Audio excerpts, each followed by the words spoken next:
আসসালামু আলাইকুম প্রিয় বন্ধুরা, আমার এই বর্মাকে দেখছো? আমার এই বর্মা এই মিষ্টি কুমড়ার এই শাক হচ্ছে যে ভাজি করবে, আর এই পাশে ভেন্ডি আছে, ওই যে ভেন্ডি দেখছো, ওই ভেন্ডি দিয়ে আর মাছ দিয়ে রান্না করবে।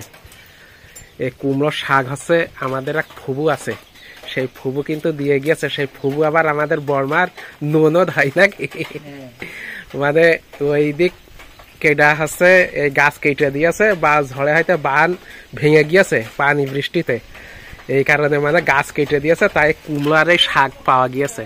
তাছাড়া কিন্তু এই শাক কিন্তু আমাদের কিনা না। হ্যাঁ, এই হচ্ছে গাছের শাক। মানে গ্রাম অঞ্চলে থাকলে এই শাক সবজি এটা সেটা মানে খুব একটা মানে কেনার প্রয়োজন হয় না, মানুষ এমনিই দিয়ে দেয়। হ্যাঁ, যে বান ভেঙে গেছে, এখন কি করবে? আর ওই পাশে আবার দেখছো ওই একটা মুরগিতে ওই ওই ওই হচ্ছে ডিম পারছে না, তাওয়া দেখছে ওই পাশে। হ্যাঁ, আমাদের গ্রাম অঞ্চলের মানুষের আয় উপার্জন কম হলেও মানে খাওয়া দাওয়া এটা আল্লাহর মতে মোটামুটি খুব সুন্দর হয়, একেবারে খারাপ না।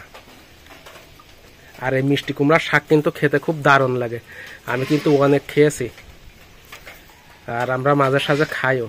আর ওই ভেন্ডি দিয়ে আর যদি রুই মাছ দিয়ে রান্না করা হয় ভালো লাগে। আর ওই রুই মাছ কিন্তু আবার কিনাও না, আমার চাচা খেপলা জাল ফেলিয়ে ধরে নিয়ে আসে।